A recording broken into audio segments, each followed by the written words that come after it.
there, underwear fans. For this part of the Superman underwear costume tutorial, I'm talking about the belt element. This was an interesting research process because my original look just used the simple belt that came with the full costume. So that looks like this element here. It's the one you see down below. And the overall costume comes in a set, and it includes this belt element, which in basic photography actually looks pretty robust. But once you get it on and you're looking at it in hand, you start to learn it's really just this super flimsy, plasticky rubber material. In the end, this does actually work okay. I wouldn't want to over-critique it because the overall costume, if you can get it for like $40 and you're talking about a head-to-toe look, it's not really that bad. I think you would definitely want to maybe repaint some of these elements, like the paint isn't even evenly applied all the way around, and it's kind of missing in some parts inside the S symbol.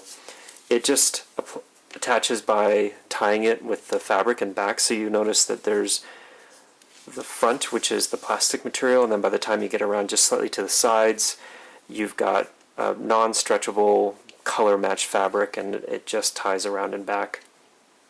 This will fit a decent range of waist sizes, but if you're at the extreme on the large size, this may not work too well for you. This worked for me. I was pretty happy, but I wanted to research other alternatives, and from the same Rubie's costume company, I also noticed they have a much more robust version of the belt, which is larger. The S symbol is huge, almost 30% larger, and the main belt element is a much more rigid and durable material. The challenge is that out of the packaging, it comes all folded up to make it a smaller package. So it comes folded like that, which looks good in the package, but then it doesn't necessarily wrap around your waist in a very nice way initially. What I recommend is you can get some really warm water. I wouldn't necessarily use a hairdryer because you could accidentally overheat it, but try to soften through some gentle heat this rubber plastic material, and it should kind of help get some of these hard bends that are in the material because of the packaging. This belt was designed to be a light-up belt, so that's why this S symbol is such a big box. There's a power button, and I believe it was activated by just pressing it. The challenge is this is a fairly old accessory, and by now the batteries that were installed in the original factory have corroded, and I actually recommend you be very careful if you order this element from Amazon or any other place, that you watch out for leaked acids from the batteries coming out on the surface, because that is, of course, toxic material that you don't want to get on your fingers and then get on your skin because it could burn, and you certainly don't want to accidentally ingest it. So you'll want to carefully wipe the back before you handle it too much, and then undo the cover through some simple screws and clean out the battery compartment.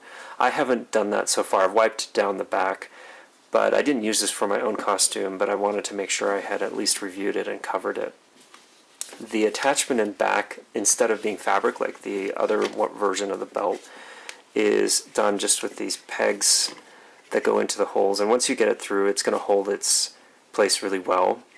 It's got a fairly high number of pegs to be able to adjust the width on, so you can go pretty small, and then if you didn't want all this extra material, you could always clip the end down. It's not going to really affect how this wears. Given a choice, I think I would probably go with just the simple belt from the original full costume look, only because this is a bit unwieldy. It works well if you have a little more bulk and you're looking for something more substantial. It doesn't throw the look off too much, but it does feel a bit overkill. You're kind of, it's a bit heavy, and I'm not sure how comfortable it is in the long run. But it's not a bad element. I think it's actually made in a more high quality manner than the version here. The paint on the edges, for example, is much crisper and even, and of course the S shield, because it's molded over clear plastic, it has a very sharp edge and it looks really clean. Alternatively, for a belt, you can always just get a yellow belt and a simple buckle. something with a circle that replicates more or less the look, especially like from the comic books where the Superman belt was always very simple. It didn't have this S shield in the classic look. Overall, if you are looking for anything with a belt, I think you can just improvise, do some research, find what works for you, and go from there. This is Underwear Guy, and check out the other videos in this series for the other elements of the Superman underwear costume. Thank you.